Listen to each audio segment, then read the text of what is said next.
This episode of the Ottawa Entrepreneurs Podcast is brought to you by Extension Marketing, the marketing agency that specializes in unique needs and budgets of small to medium-sized businesses. They provide turnkey marketing solutions that get results. You can find out more today at extensionmarketing.com. Now here's your host, Pat Whalen. Thanks, John, for coming on the show today. Really appreciate you taking the time. Thanks, Pat, for having me. Why don't we start off, John, if you could please introduce yourself and your company. So I'm John Craig. I'm the Chief Executive Officer of Vigilant AI. And Vigilant AI is an intelligent data management company. And so you may be asking, what's intelligent data management? So intelligent data management is a concept of linking together both structured and unstructured data and tying them together in a manner that you can actually automate, say, an accounting review process through an audit firm, or if you're in the Office of Finance, automating how you, say, reconcile your books at the end of a month or something along those lines. So the idea is up to this point, accountants, auditors, finance analysts have all struggled with linking their spreadsheet information and their invoices, receipts, master service agreements, emails between buyers and suppliers into a common repository where they can actually analyze it and get data out of it to be able to do useful things. And this is something that holds up auditors, and in the audit community has led to increasing number of audit failures, for example, and fines being handed out and levied. In the finance office, it's about not being able to reconcile your books fast enough or make timely recoveries from your suppliers who may have overcharged you, for example, and in a high interest rate environment, it's a problem.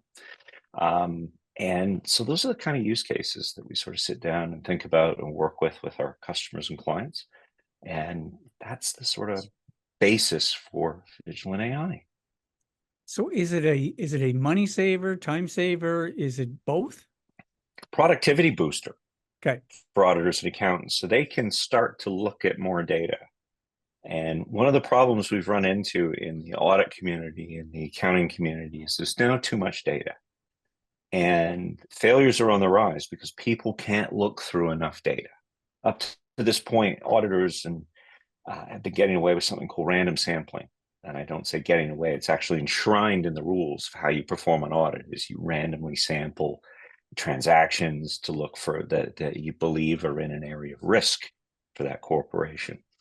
But if you're able to look at more data and automate looking at more data, random sampling becomes less of an issue. You could really put away and put a much bigger confirmation check mark on the data that a company's handing an auditor, or even internally as the chief financial officer. You can rest assured and sleep better knowing that you're not going to prison because of Sarbanes-Oxley, for example.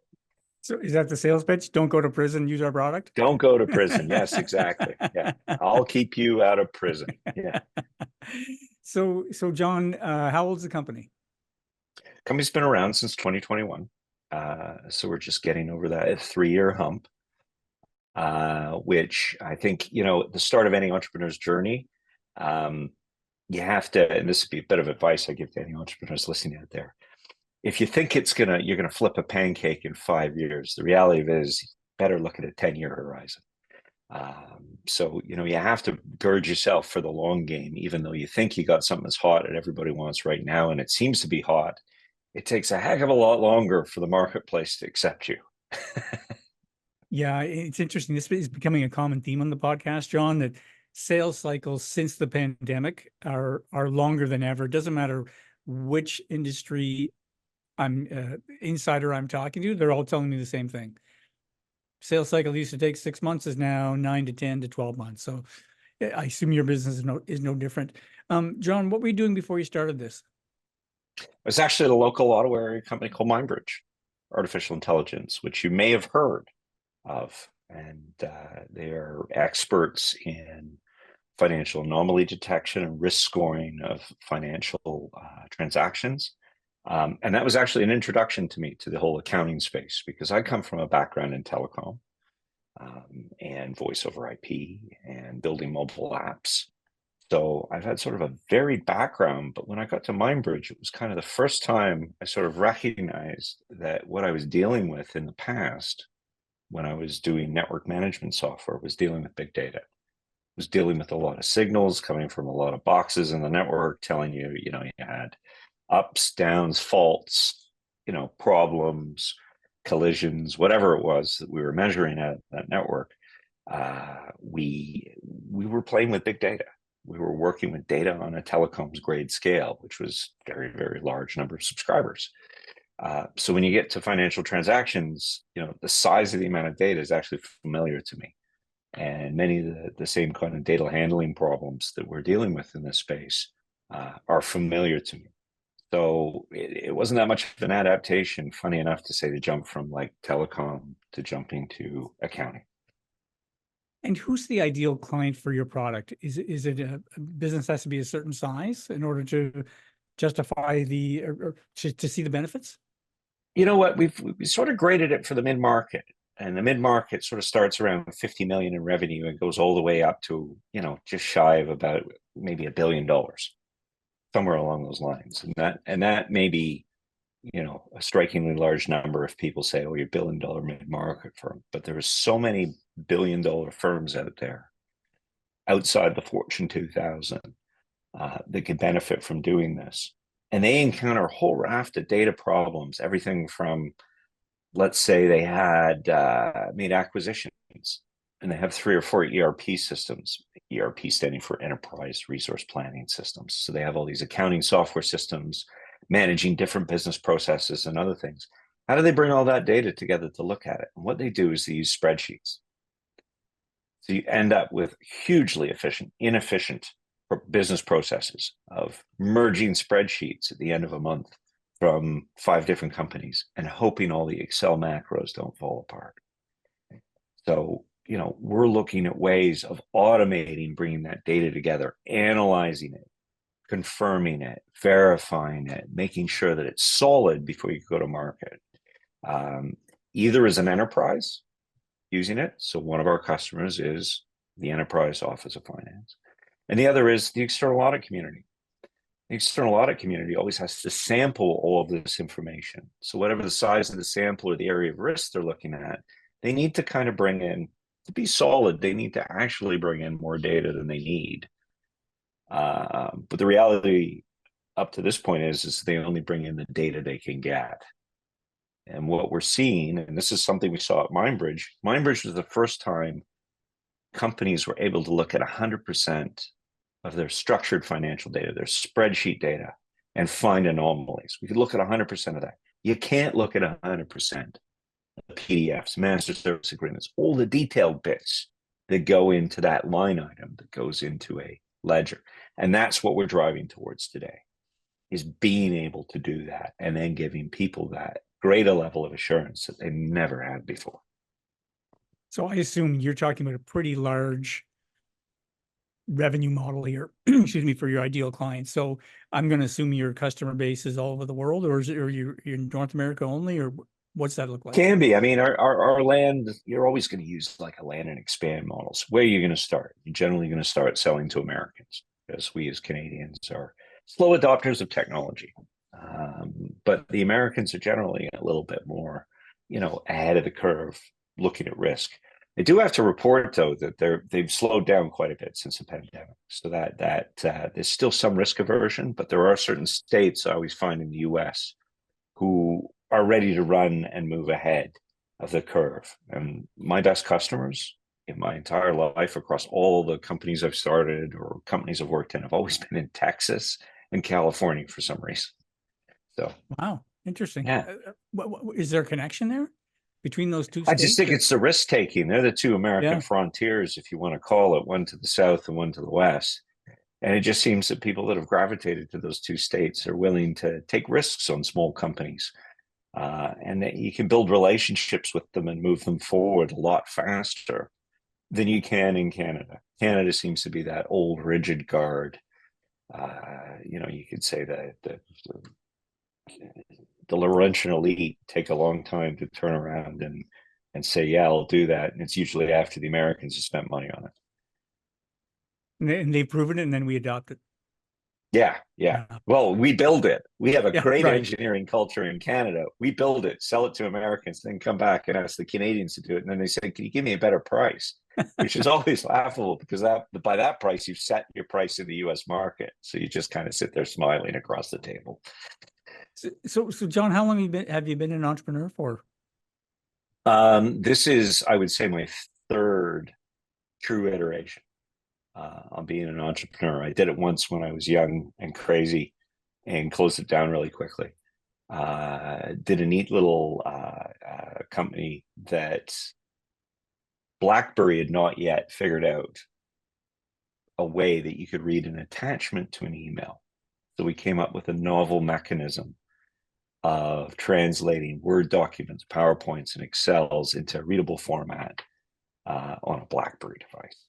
So I still have the original 957 and LED LCD screen BlackBerry in my basement, and fondly remember a time doing that. And I went on an early version of Dragon's Den, BNN, meet the VC type thing back in, I think it was 99 or 2000 is when I did this. Wow. Or maybe, I think it was 2001. I think it was 2001, because I remember doing this and I was unemployed at the time, so I have to smile. And it was a great experience. I got 2 thumbs down, but I got the cards from the venture capitalists afterwards, who said, "We'll be glad to talk to you. We just have to do this for theatrical purposes." That's great. So listen, you've been doing this a long time. You're a good guy to ask this question. Someone that's listening right now that is running a business and may be struggling, what advice would you give them? I would always say, and I've gotten this advice before, never treat your startup like a baby. Okay. You can't get rid of a baby. You can let a startup go, though.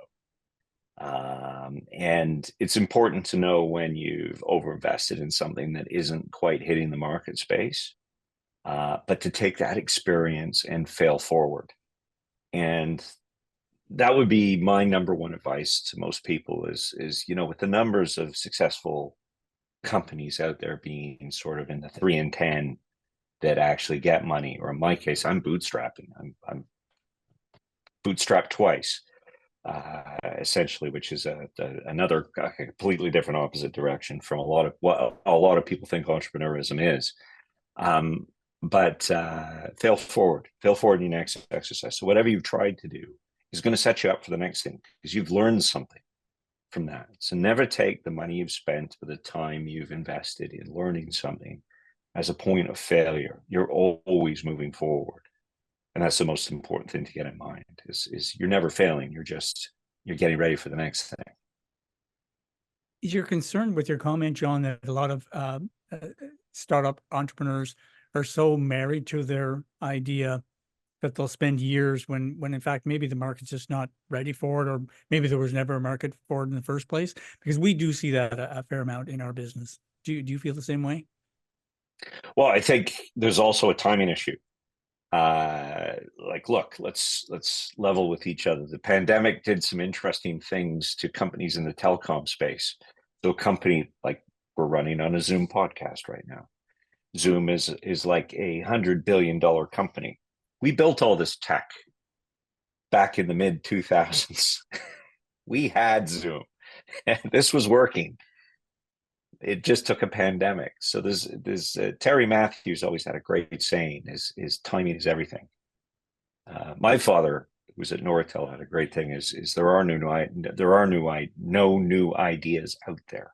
It's just when is the time right for that idea to hit the marketplace and run for it." So that's why you're always failing forward. You never know when what you know is going to make it. We all take a shot at it as entrepreneurs, but you have to realize at some point it might be time to just let that go. So I advocate for both sides of it. I think there's a lot of people out there who talk about perseverance. I think that's a key skill of entrepreneurs, certainly is one of mine, to persevere in adverse conditions.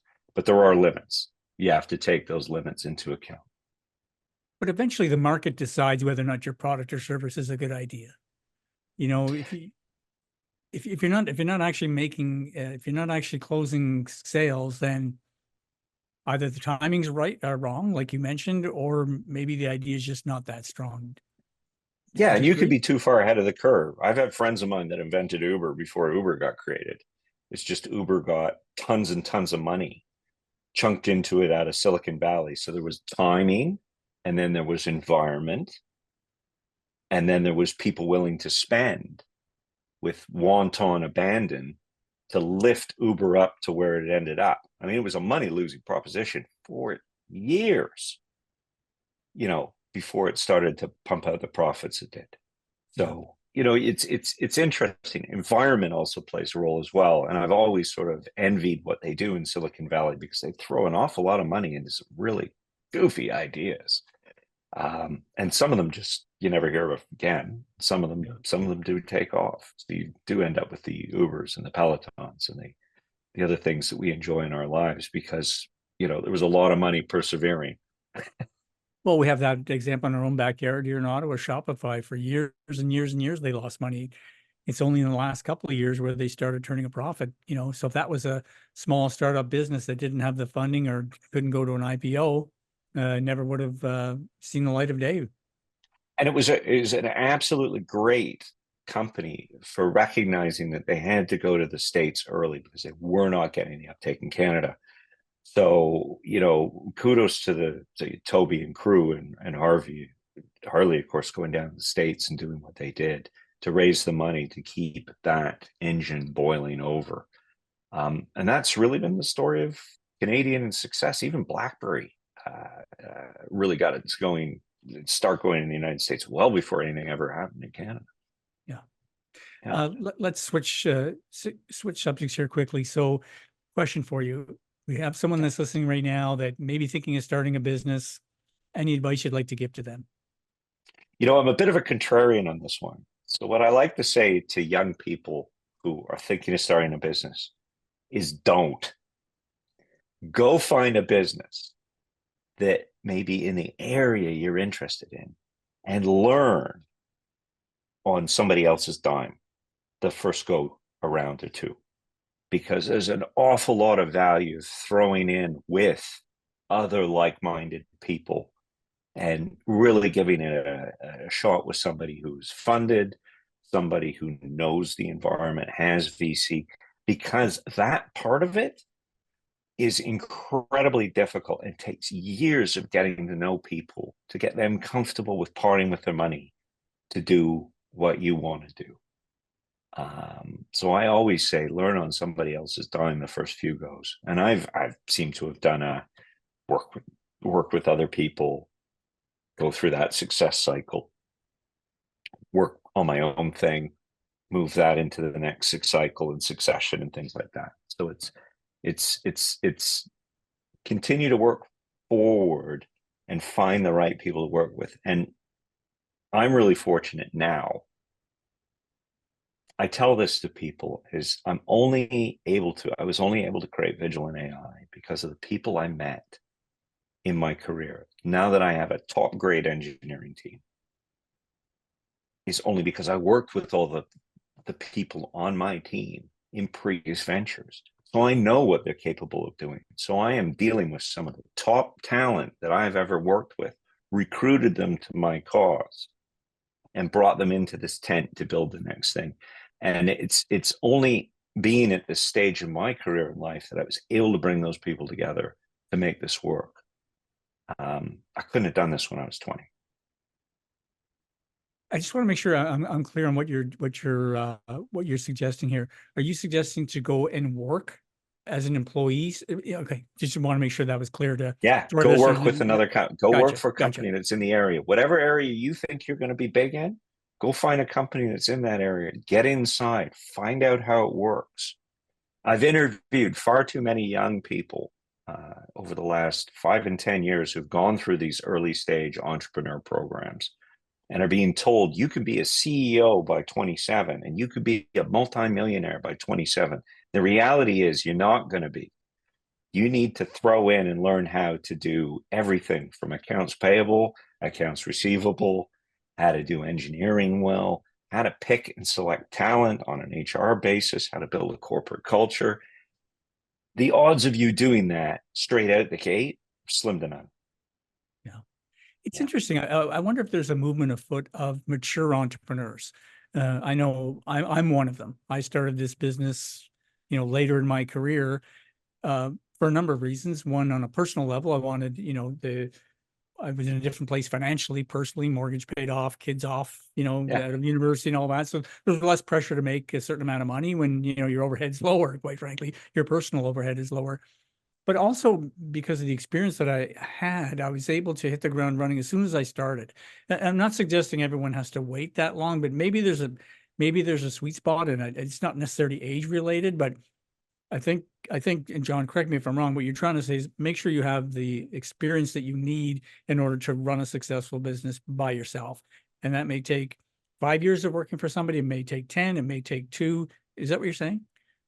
Yeah, pretty much. I mean, I know people that got off the ground and had huge successes earlier in life. And some of the attributes of those people that managed to get that success off the ground the way they did, was an attribute to maybe the concentration of talent that was around them as well. So I point to a Silicon Valley, or in Canada, I would point to Toronto. I think Toronto was a hotbed for tech that everybody forgot about in the mid to late 2000s and early 2010s.